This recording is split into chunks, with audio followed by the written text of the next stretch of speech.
DJI has a packed September ahead, but a last-minute leak has stolen the spotlight from its much-rumored drone. Instead of the expected Mini 5 Pro teaser, a surprise appearance of Osmo Nano, a new compact action camera, has tech watchers buzzing.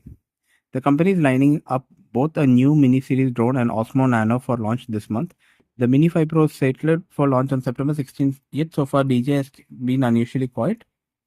YouTuber The Product Village briefly posted a clip showing the Osmo Nano, which was later re-uploaded on X. The short video pointed out to 128 GB built-in storage and hinted at different accessories bundle in line with DJI's past strategy for the Action lineup.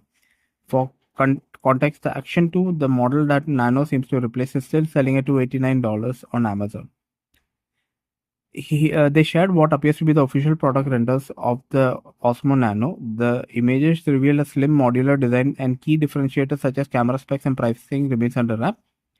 DJI usually drops the teaser about a week before the unveiling of the new drone, yet the Mini 5 Pro, that moment has not yet come. Despite sightings from the influence, the drone continues to remain under wraps, leaving the Osmo Nano to grab headlines instead.